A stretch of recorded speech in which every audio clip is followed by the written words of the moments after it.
ሰላም ጤና ይስጥልን ተመልካቾቻችን ከአንከር ሚዲያ ዝግጅት ክፍል ያክብሮት ሰላምታችንን እናቀርባለን። ዜናዎችን ይዤ መጥቻለሁ። መሳይ መኮንን ነኝ። ሜጀር ጀነራል ተስፋዬ አያሌው በአብይ አህመድ መከላከያ ሰራዊት የዘመቻ ዋና መምሪያ የኃይል ስምሪትና ክትትል መምሪያ ኃላፊ ነው። ከ3 ሳምንት በፊት ከማላውቀው ቁጥር በድንገት ስልክ ተደውሎ አነሳሁት። ጀነራል ተስፋዬ መሆኑን የገለጸልኝ ከወዲያ ማዶ ያለው ሰው የቀድሞ ትውውቅን መነሻ በማድረግ በግሉ እንደደወለልኝ ነገረኝ። በድምጽ አውቄው ስለነበረ ሰላምታ ተለዋወጥን። ለምን እንደፈለገኝ ባይገባኝም ከቅርብ ጊዜ ወዲህ የአብይ አህመድ አገዛዝ በሚዲያውና በአክቲቪዝሙ ዘርፍ የሰላ ትችት የሚያቀርቡ አገዛዙን የሚያጋልጡ መረጃዎችን የሚያወጡ ጋዜጠኞችንና አክቲቪስቶችን በጥቅም እየደለለ እያግባባ ከተቻለ ደጋፊው ማድረግ ካልሆነም ዝም እንዲሉ መጠነ ሰፊ ዘመቻ መክፈቱን ሰምቻለሁ። በዚህ ዘመቻ ተጠልፈው የተወሰዱ ከሀገር የተሰደዱበትን ምክንያት በምስር ወጥ ቀይረው በአብይ አህመድ ለቀረበላቸው ጥቅም እጅ ሰጥተው አሰላለፋቸውን ከብልጽግናው አገዛዝ ጋር ያደረጉ ጥቂት የማይባሉ ጋዜጠኞችና አክቲቪስቶች መኖራቸው የሚታወቅ ነው። ሲረግሙትና ሲያብጠለጥሉት የከረሙትን ስርዓት ምንም አይነት ለውጥ ሳያደርግ ሳንቲም ኪሳቸው ስለሸጎጠላቸው ብቻ ተገልብጠው በውዳሴና ሙገሳ መጠመዳቸውን እየታዘብን ባለንበት በዚህ ሰሞን ነው እንግዲህ የሜጀር ጀነራል ተስፋዬ አያሌው ስልክ ወደኔ ተደወለው።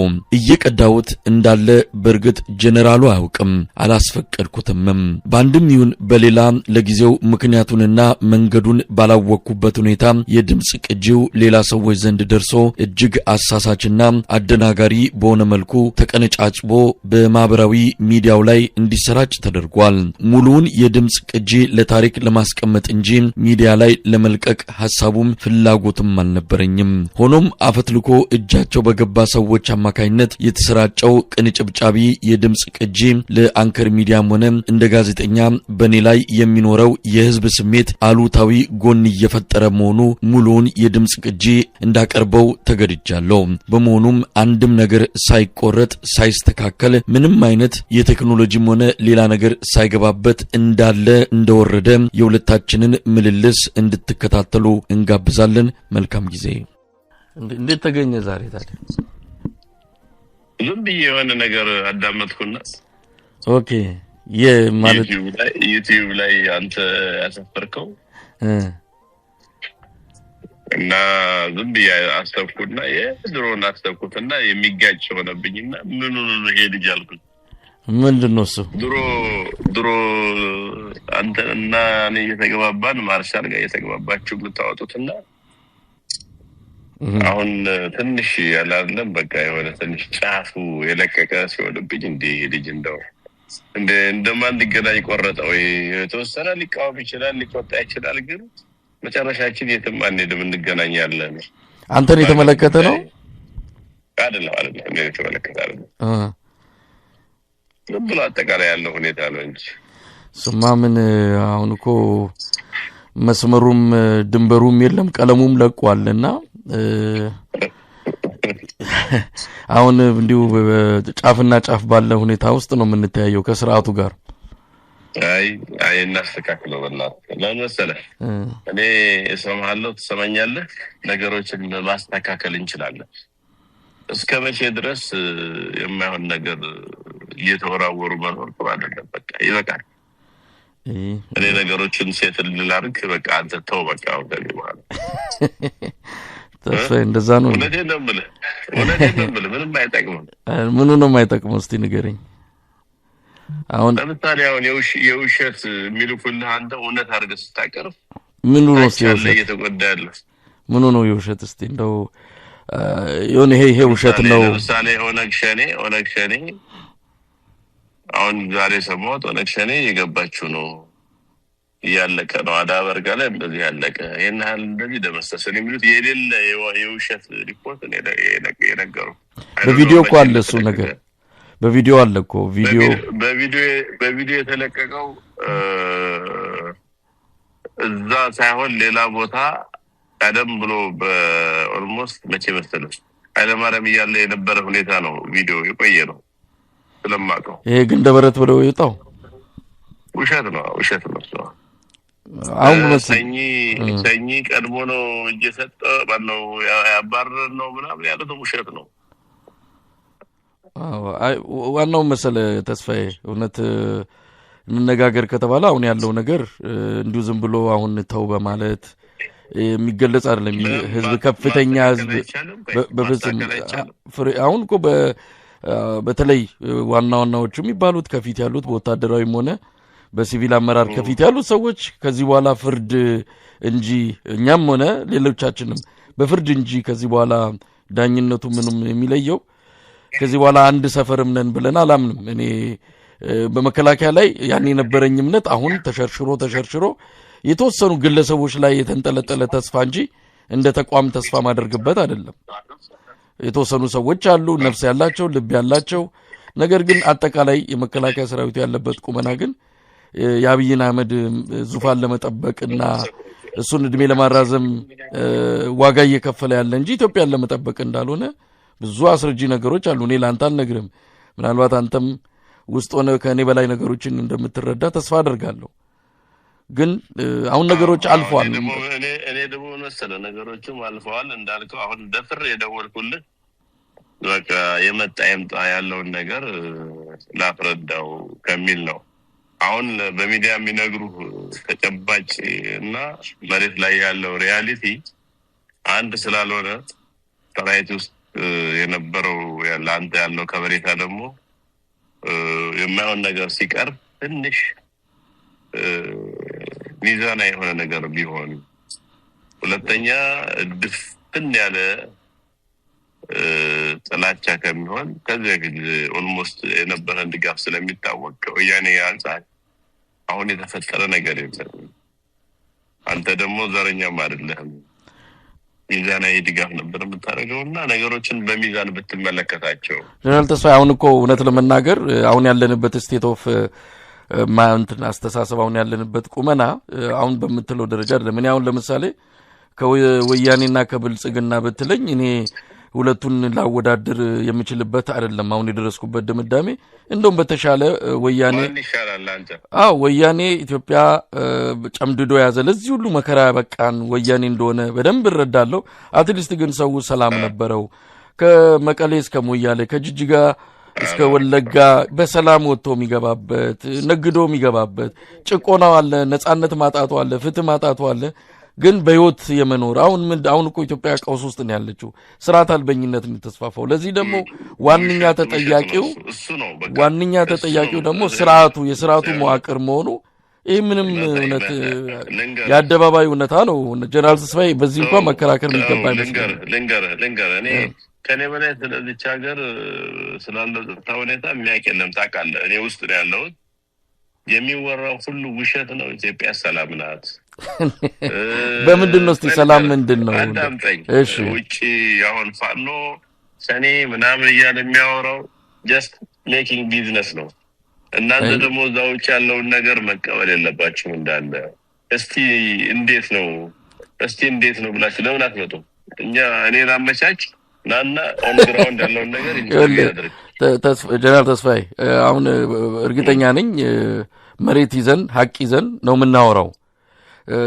አብዛኛውን የአማራ ክልል ወረዳ ቦታዎችን በቁጥጥሩ ስር ያደረገን ፋኖን አይን ውስጥ የሚገባ ትግል እንዳላደረገ ምን ማለት ነው? ውሸት ነው። እንደዛ አንደኛ ቁጥጥር ያደረገው የለም። እንዴት? ሁለተኛ እንደዛ ስንል የባሰ ህዝቡን ያጨረሰ መሆኑ ማወቅ አለበት። ህዝቡ እኮ ወጥቷል። አሁን የትኛው ወረዳ የትኛው ቀበሌ እኔ ላይ በዛ ሆኜ እደውልልሃለሁ። የት ቀበሌ ሲተቆጣጣ አሁን ቋሪት በእናንተ እጅ ነው ያለው። ቋሪት እሱም የለም እኛም የለም። ቋሪት ከሆነ ሰሜን ሸዋ በርካታ ወረዳዎችን የሚያስተዳድሩት ሰሜን ሸዋ ሙሉ በሙሉ በመከላከያ ተነስ 100% ነው የምነግርህ። በየወረዳው ሰው ሰጣለሁ ከፈለክ ነው። አይ እኛም እኮ መረጃዎች አሉ። ወደዚህ ወዲህ ነገር ባንገባ እኔ ብልህ አንተ ከዚህ በፊት ሚዛን አይነ ኖ አብይ ጥሩ ነገር የምታወራ የነበርክ ኖ ትልቅ ስህተት ነው የሰራሁት። እውነት ለመናገር በህይወቴ የሚጸጽተኝ አብይ የሚባልን ሰው ለአንድ ቀን መደገፌ ራሱ ትልቅ ስህተት። ምናልባት ኢትዮጵያ ላይ ኃጢአታችሁን ተናዘዙና ንስሐ ግቡ ቢባል መጀመሪያ መናዘዘው ከዚህ ሰውዬ ጋር አንድ ቀን ቆሜ ድጋፍ የሰጠውበት ያንን ቀን ነው መረግመው እውነቴን ነው ማለት ይሄ ሰውዬ በኢትዮጵያ ፖለቲካ ክስተት ላይ መምጣት ያልነበረበት ከመጣም ደግሞ ቶሎ መሸኘት የነበረበት ሰው ነበር ግን እድል ጣፋንታችን ሆነና በዚህ ሰው አሁንም የማቀቀን ያለንበት ሁኔታ ነው እውነት ለመናገር በዚህ ደረጃ ነው መረዳው እኔ አጋንኛው ከጥላቻም ተነስቼ ሳይሆን መሬት ላይ ያለውን የህዝብ እኛ እኮ መሬት ላይ ያለን በከውቂያኖስ ማዶ ስላለን አይደለም መሬት ላይ ያለውን እያንዳንዷን ነገር በመናነበው ልክ በተረዳንበት ልክ እኔ ኢትዮጵያ ቀውስ ውስጥ እንድትገባ አልፈልግም እኔ ለዛ ነው ደወልኩልህ የሚነግሩ ነገር ሁሉ እውነት አይደለም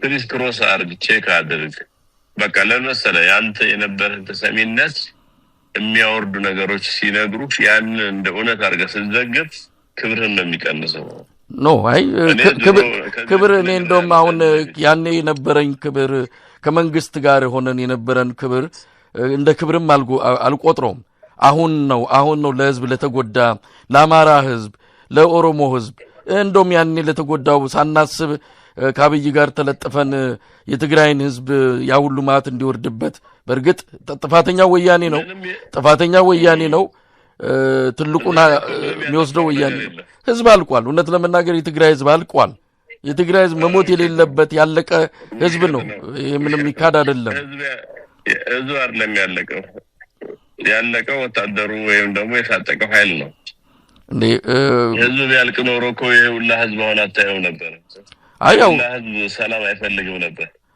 ጀነራል ተስፋዬ እውነት ለመናገር እንደው አንተም እኔ ላንተና ቅን ልቦና ላላቸው መከላከያ ውስጥ ላሉ ኢትዮጵያ የመከላከያ ሰራዊት ጥሩ እውነት ይሆናል ብለን ተስፋ ያደረግንበት አንድ ወቅት ላይ ነበር እንደናንተን አይተን ግን እናንተም ያው የዚሁ ሰራዊት ተባባሪ የዚሁ የአብይ አህመድ የጥፋት መንገድ ተባባሪ ነው የሆናችሁት አንድ ቀን እናንተም ንስሐ ግቡና ይሄንን ስርዓት እውነት ለመናገር መከላከያው የኢትዮጵያ ዘብ ነው መሆን ያለበት የስርዓት ጠባቂ መሆን የለበትም ኢትዮጵያውያን በአራቱ ማቅጣጫ ድንበር እየጠበቃችሁ አይደለም ባሁን ሰዓት ድንበር የሚጠብቅ ሰራዊት የላትም የሰራዊቱ በሙሉ መንደር ነው የገባው አለ በዛ አንደኛ ኢትዮጵያን የሚጠብቅ አሁን ብትጠይቀኝ የት ለምትለኝ እኔ ድንበር ላይ ነኝ አልነግርህም የት እንዳለው ግን አንተም ታውቃለህ ሌሎችም ያውቃሉ ጠላቶቻችንም ያውቃሉ ድንበራችን ይተጠበቀ ነው ክብራችን ያስጠበቅን ነው የውስጥንም ያሸነፍን እየጨረስን ነው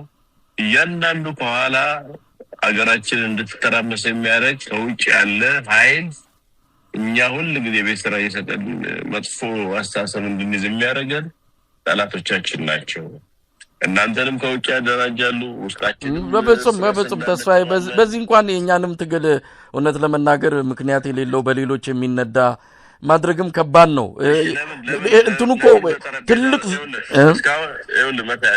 እስካሁን ሚሊታሪ ለሚሊታሪ ነው አለ ኔጎሺዬሽን የሚደረገው ለምን እናንተና የሚመለከተው የሚዲያ አካል ወርከኛ ከመንግስት አቋያ ለምን ቁጭ ብለን የሆነ ቦታ የምትፈልጉት ቦታ ለምን አንናገር ለምን አንፈታውም ኢትዮጵያን አንድ እናርጋት ኢትዮጵያን ሰላም እናርጋት ሌላ ምን አለ ቁልፉ እጁ ላይ ያለው ይሄ አብይ የሚባል ሰው ነው አብይ አህመድ ከዛ ገለል ቢል እኔ አብይ አህመድ ባለበት ኢትዮጵያ አብይ አህመድ ባለበት የትኛውም ድርድር ኢትዮጵያ መፍትሄ ታገኛለች ብያላምንም ይሄ ሰውዬ ነው የኢትዮጵያ ችግር ይሄ ሰውዬ ካልተወገደ በስተቀር ባንድም ይሁን በሌላ ከዛ ስልጣን ቦታ ዞር ካላለ ኢትዮጵያ ውስጥ ብንወያይ ብንሰለፍ ብንነጋገርም ትርፉ ድካም ነው ይሄ ሰው እውነት ለመናገር ጤነኛም አይመስለኝም ያ ብዙ ጊዜ ምን እንደምንለው ጤነኛ ሰው አይደለም አገሪቱን በእንደዚህ አይነት መከራ ውስጥ ከቶ 10 ሚሊዮን ሰው ዛሬ ተርቦ የመንግስታቱ ድርጅት ትላንት ያወጣው ሪፖርት ነው እሱ ኮሪደር ልማት እንደዚህ አይነት ቀልድ እውነት በኢትዮጵያ ህዝብ ለኢትዮጵያ ህዝብ ይገባዋል በጣም እኮ ነው የሚያሳዝነው ይሄንን መንግስት ደግፎ ሞቀም በራሱ ነገ ከነጎዳ ወንጀል ኃጢያት ተደርጎ ሊያስጠይቅም ይችላል በታሪክ ሊያስጠይቅ ይችላል በፍትህም ሊያስጠይቅ ይችላል ተስፋዬ ለማንኛውም ለእንትን በጣም አመሰግናለሁ እውነት እንነጋገር እንወያያለን እደውልልሃለሁ አንተም ጊዜ ካለ አንደኛው ምንድነው መሰለህ አትራቅ ስለማከብር ነው አትራቅ እንነጋገር ተነጋገሩ ለብቻር ነው ከሚመለከተው ጋር መነጋገር መግባባት ችግሮችን በጠረጴዛ ዙሪያ መፍታት መልመድ በጠረጴዛ ዙሪያ ችግሮች እንዲፈቱ መገፋፋት አለባችሁ። በመሳሪያ የሚፈታ ነገር የለም። በመሳሪያ የምንፈታቸው ነገሮች እስካሁን በቃ እርስ በርስ ቅድም ሆነ ከትግራይ ጋር አንጻር ያነሳው ነገር ነው። በቃ መገዳደል ካልሆነ ምንድነው የፈጠነው ነገር? አሁን የመጀመሪያው እርምጃ እውነት ጀነራል ተስፋዬ የመጀመሪያው እርምጃ የአማራን ህዝብ ላይ ይሄ የሚጥለውን ድሮን እስቲ ለምንድነው ማያቆመው? ለምን መሳሪያ አፈሙዙን አይዘጋም? መጀመሪያም እነዚህ ልጆች ወደ ትግል የገቡት ወደ መሳሪያ የሚያነሱት ትጥቅ አስፈታለሁ ብሎ ገብቶ ነው። በዚህ መልኩ የአማራን ህዝብ ትጥቅ ማስፈታታ ከራሱ ጋር አንደበቱ የሰማውትን ነው ምነግር። የአማራ ህዝብ ታጥቋል። የአማራን ህዝብ በዘዴ ነው ትጥቅም ካስፈታ። እንዲህ በልና በእብሪት ገብቶ ትጥቅ ላስፈታለ ጦርነቱ ጀመረ። አሁን ጦርነቱን ማቆም፣ በድሮን የሚጨፈጭፈውን ህዝብ ማቆም። ይሄ ህዝብ አለቀም እና ቆመው ነገሯቸው ይጾም። ከዛ በኋላ አሪፍ ጊዜ አሪፍ አላለም ድርድር እናመቻች። እሺ አንተ ታሪክ ስራ በቃ አሁን በቃ መሳይ ጋዜጠኛ ብቻ አይደለም ነገሮችን ፒስፉሊ መፍታት ይችላል የሚለው ነገር ለማስተላለፍ በቃ የሆነ ነገር አድርግ። አንተ በቃ ሰላም እንፍጠር፣ እንነጋገር። ለመነጋገር ባይዘው ችግሩ ምን መሰለህ እንዳለ ዛሁን ፋኖ መስለው በሙሉ በየአቅጣጫው የተደራጀ ነው። መሪ የለው ምን የለው። ከማን ጋር እንደሚነጋገሩ ግልጽ አይደለም። እነሱ ኤርትራ ሄደው ነው ከኤርትራ ጋር የሚነጋገሩት። ኤርትራ አይዶን ነው የሚያዋጣቸው ከሆነ አይ ያው መደራጀት እሱ ጊዜ የሚፈልግ ነገር ነው። በዚህ ባልተደራጀ ሁኔታ ላይም ከአብይ ጋር መደራደርም ተገቢ ነው ብዬ እኔ በግልም አላምንም። የአማራ ፋኖ የራሱን የሆነ ቅርጽ ይዞ ለመውጣት እየሰሩ ነው። ጊዜ ወስዶባቸዋል። መንገራገጭ አለ። ያ ነገር አልፎ ጠንካራ የፋኖ አደረጃጀት እንደሚመጣ ጠብቃለሁ። ግን ከምንም በላይ ያልከውን አንድ ነገር አስምረን ብንሄድ ጥሩ ነው። ይሄ ሰራዊት የኢትዮጵያ ሰራዊት ነው። የአብይ አህመድ ስልጣን ጠባቂ አይደለም። ሰራዊቱ ወደ ካምፑ ይግባ ወይ ከክልሉ ይውጣ እንኳን ባይባል ከካምፑ ግን ገብቶ ይህንን ህዝብ መግደል ያቁም። ይህን ያቆመለት እነሱ የራሳቸውን ውሳኔ ይወስናሉ። ከዛ በኋላ ምን ሊያደርጉ እንደሚችሉ በራሳቸው እንትን ሊያደርጉ ይችላሉ። መጀመሪያ ጥይት የተኮሰው ጂኒውን ወደ ጠርሙሱ ያስገባ። እውነት ለመናገር ጂኒውን አብይ አውጥቶ አማራ ክልል ላይ በትኖታል። ይሄ ባለበት ሁኔታ በጣም ከባድ ነው። እሱ ነው ያጠፋው። ጂኒውን ያመጣ በወልቃይት በኩል ወያኔ ራሱ ነው። በቃ ልንገርህ በቃ ይሄ በመከላከያ ላይ እኮ እኛ አልተናገርንም እንጂ መከላከያ ላይ እኮ ግፍ እንዲሰራ አድርገዋል። ልክ እንደ መቀሌ አይነት ግፍ ተሰርቷል ጎጃም ላይ። ይሄን እንዲደረግ ያደረጉት የአማራ ህዝብ አያውቀው ምን አያውቀው። አሁን ያልካቸው ጂኒዎች ናቸው። አብይ ወይ ደግሞ ሌላ ሰው አይደለም። እኔ በቃ ያለውን ነገር ይረዳል ብዬ ነው የማስበው። ለማንኛውም እስቲ እንደዋወል። በጣም ጥሩ ነው። እንኳን ደወልክልኝ። ያለፈውን ነገር እንተውና አንተም ያልሆነ የምታገኘው ኢንፎርሜሽን አትዘግብ።